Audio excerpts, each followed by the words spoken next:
Hello viewers, exercise 2.3 पहले 30 question solve हो चुके हैं। इस वीडियो में हम इसका जो कुछ रिमेनिंग क्वेश्चंस हैं इनिशियल वैल्यू प्रॉब्लम वाले, हम वो सॉल्व करेंगे। तो मैं यहाँ पे जो क्वेश्चन नंबर 31 है उसको सॉल्व करूँगा। तो देखिए ये 31 दिया हुआ है, यहाँ पे 31 आप देख सकते हैं। इसमें क्या दिया हुआ है कि आपके पास proceed as example 6 to solve. Example 6 उसमें सॉल्व की हुई, जिसके अंदर उसने इस तरह क्वेश्चन को सॉल्व कर दिखाया हुआ है। To solve the given initial value problem use a graphing utility to graph the continuous function y(x)। उसको ग्राफ ड्रॉ करना पड़ेगा, क्योंकि हम मकसद में ग्राफ ड्रॉ करने हमसे सॉल्व करेंगे और अपना जो है वो फंक्शन फाइंड करेंगे, जो सोल्यूशन फाइंड करेंगे। तो देखिए 31 है। 31 में क्या दिया हुआ है, dy by D X plus 2y is equal to 2y is equal to F of X दिया हुआ है। ठीक हो गया। साथ और साथ उसने कंडीशन दी हुई है कि y of 0 is equal to 0 है, और एफ ऑफ एक्स इस तरह डिफाइन किया हुआ है। ठीक है, एफ ऑफ एक्स की डेफिनेशन है 1 होगा जब 0 और 3 के दरमियान x होगा, और 0 होगा जब वो 3 से बड़ा होगा। वो उसने एफ ऑफ एक्स डिफाइन किया हुआ है। हम देखते हैं यहाँ पे देखिए स्टैंडर्ड फॉर्म में है। इसका जो इंटीग्रेटिंग फैक्टर बनेगा वो क्या बनेगा, e raise to power integral of p of x बनेगा। और जो पी ऑफ एक्स यहाँ बन रहा है कोफिशिएंट ऑफ वाई बनेगा, वो जस्ट 2 बनेगा। इसको इंटीग्रेट कीजिए, 2 की इंटीग्रेशन 2x बनेगी, तो ये e2x बनेगा। ठीक हो गया। इस e2x को मल्टीप्लाई कर दिए 1 के साथ, तो बनेगा मेरे पास आफ्टर मल्टीप्लिकेशन ये बन जाएगा e raise to power 2x into D Y by D X plus 2 time e raise to power 2x into Y बन जाएगा। और इसी तरह हम इसको मल्टीप्लाई करेंगे on the right hand side, तो e2x एफ ऑफ एक्स हो जाएगा। ठीक है।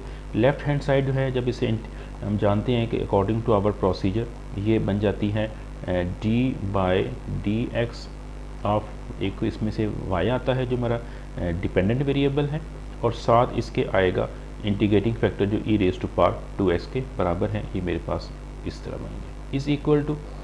अब राइट हैंड साइड पे फंक्शन जो है वो e2x into f of x वैसे का वैसे रहेगा। ठीक हो गया।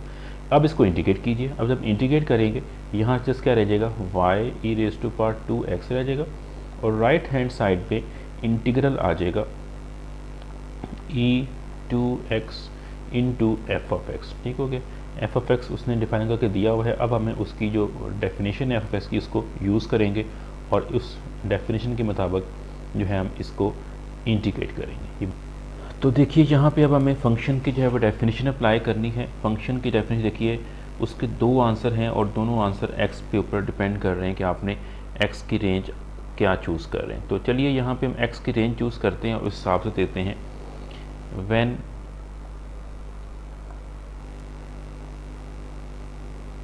x जो है, जब x की वैल्यू जो होगी वो इस रेंज में होगी, यानी वो रेंज क्या दी हुई है 0 less than equal to x less than equal to 3। जब ये वाली रेंज होगी तो जो f ऑफ x होगा इस केस में, जब ये आप रेंज लेंगे तो f ऑफ x की वैल्यू क्या बन जाएगी, वो वैल्यू उसकी 1 दी हुई। ठीक है, f इज़ 1 बन दिस रेंज। हम पहले ये पोर्शन, ये उसका पीस इस्तेमाल करते हैं। इससे क्या बनेगा, हमारे पास इस अप्लाई करने की वजह से जो आंसर आएगा y e raise to power 2x बन गया, और इंटीग्रल e की पावर 2x बन गया, e की पावर 2x, और साथ देखिए जो e की power 2x into f of x, जो इस केस में कितना है, ये 1 आ गया, इंटू डी एक्स बन गया। इसको इंटीग्रेट कीजिए, e की पावर 2x को जब इंटीग्रेट करेंगे वो क्या बनेगा, e की पावर 2x आ गया, ओवर में 2 है, और साथ देखिए कांस्टेंट बन जाएगा। अब यहाँ पे e2x से डिवाइड कर दीजिए। जब डिवाइड करेंगे मेरे पास जो बाकी बचेगा y रह जाएगा। e2x से डिवाइड करेंगे तो ये कि पहला ख़त्म हो जाएगा, फैक्टर में e2x जस्ट 1/2 रह जाएगा, और दूसरे वाले में c e raise to power -2x बन जाएगा। इसको नंबर आप 2 कह दीजिए, और यहाँ पे यूज़ कीजिए अपनी कंडीशंस। कंडीशन में क्या दी हुई थी कि हमारे पास जो है y of 0 is equal to 0 है, x भी 0 है, y भी 0 है। तो यूज़ कीजिए, जब कंडीशन जब यूज़ करेंगे यूजिंग इनिशियल कंडीशन, ये y भी 0 बन जाएगा, 1/2 वैसे रहेगा, और c इंटू ई की पावर में जो है 0 आ जाएगा, c और e की पावर में 0, तो देखिए वो भी 1 बन जाएगा, तो जिससे c रह जाएगा, और यहाँ से जो c निकलेगा वो क्या आ जाएगा मेरे पास, c इज़ इक्वल टू -1/2। तो यहाँ पे जो मेरा फिर सोल्यूशन बन जाएगा वो y इज़ इक्वल टू 1/2, 1/2 और c की जगह पे क्या आ जाएगा मेरे पास -1/2 और e rays to power -2x है। 1/2 आप कॉमन भी ले सकते हैं, अगर कॉमन लेंगे तो बाकी क्या बचेगा मेरे पास 1 माइनस, ये देखिए 1 minus e raise to power -2x हो गया और ओवर में देखिए इसका 2 आ गया। ये मेरे पास इसका आंसर आ जाएगा, जबकि x की रेंज ये वाली है।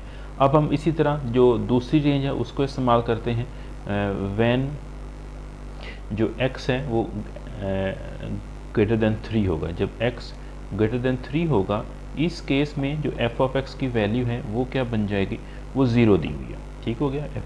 इसका मतलब फिर वापस हम आएंगे अपनी इसी इक्वेशन के ऊपर जहाँ से हमने स्टार्ट किया था। अब ये बनेगा मेरे पास इस एफ ऑफ एक्स को यूज़ करते हुए ये बनेगा मेरे पास y इंटू ई की power 2x is equal to, अब देखिए ये बनेगा इंटीग्रल, ये इंटीग्रल आ गया, इंटीग्रल ई की पावर 2x, इंटीग्रल ई की पावर 2x आ गया और यहाँ पे जो फंक्शन दिया हुआ है वो हमारा 0 है। तो e की पावर 2x इंटू 0 आ गया इंटू dx बनेगा और ये सारा का सारा 0 बन जाएगा, या कह लें कि कांस्टेंट बन जाएगा क्योंकि प्लस c करेंगे तो सिर्फ c रह जाएगा मेरे पास, कांस्टेंट रह गया। इसको अब जब y को सब्लिट करेंगे तो ये मेरे पास बनेगा y इज़ इक्वल टू, ये बनेगा y is equal to c e raise to power -2x है। इस पर यूज़ करेंगे condition y of 0 is equal to 0 है। ठीक है, कंडीशन वही जो है दोनों के लिए उसी को इस्तेमाल करना पड़ेगा। y of 0 is equal to 0 है, मतलब x भी 0 है, y भी 0 है।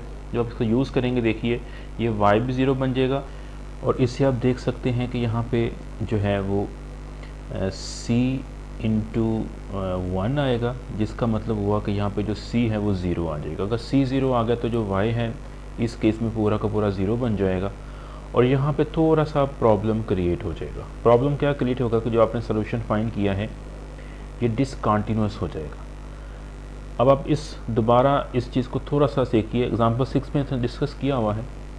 ये जो फंक्शन दिया है अगर आप इसको गौर से देखें तो ये भी एक डिसकंटिन्यूअस फंक्शन है 3 के ऊपर।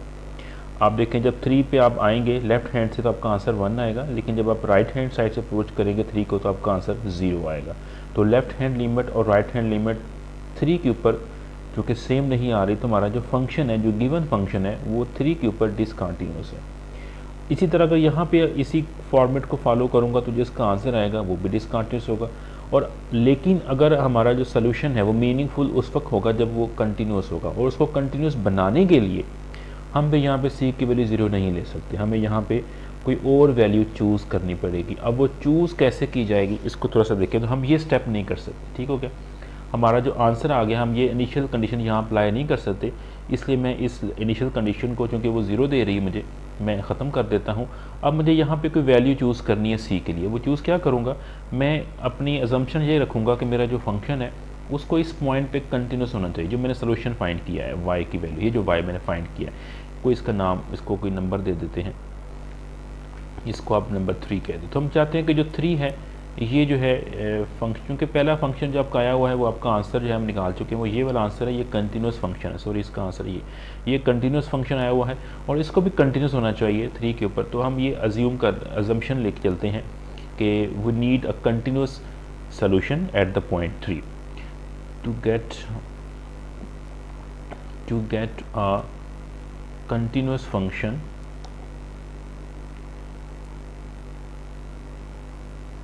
continuous solution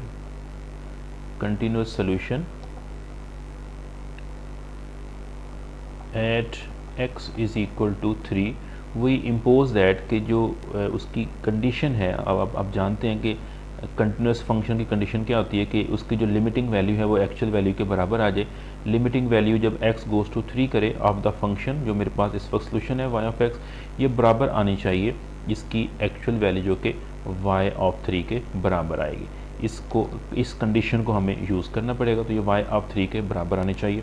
अब लीजिए इसको ज़रा, पहली बात यहाँ पे आ जाइए, y x यहाँ पे जो है ना वो ये 3 के लिए हम बात कर रहे हैं, देखिए इसके लिए आप जब लिमिटिंग केस लेंगे, x जब गोज़ टू 3 जाएगा तो देखिए यहाँ पे क्या बनेगा मेरे पास, लिमिटिंग केस में जब आप x की वैल्यू 3 प्लग करेंगे तो यहाँ से आएगा c, ये c बनेगा, और e की पावर में माइनस और 2 इंटू 3 करेंगे तो देखिए ये 6 बन जाएगा, ये 6 बन जाएगा। और राइट हैंड साइड पे y ऑफ 3 निकालना है, एक्चुअल वैल्यू फाइंड करनी है। तो अगर आप फिर देखें फंक्शन के ऊपर तो जो x इक्वल टू 3 है वो पहले वाले केस में दिया और दूसरे वाले केस में x 3 के बराबर है, उससे बड़ा है। तो उसका मतलब हुआ कि हमें फिर जो इसका फंक्शन सोल्यूशन फाइंड किया उसका पहले वाला केस इस्तेमाल करना पड़ेगा। ये उसका पहला केस आया हुआ है जब x देखिए 0 और 3 के दरमियान है, इवन वो इक्वल भी है। तो हम फिर y ऑफ 3 फाइंड करने के लिए ये वाला जो फंक्शन है इसको इस्तेमाल करेंगे। इसका ये जो आंसर आया हुआ इसके अंदर आप जस्ट जहाँ पे x है उसको आप 3 कर दें, ये 1 minus e raise to power minus 2 into 3, तो वो भी देखिए 6 बन जाएगा और इसके ओवर में आएगा मेरे पास 2।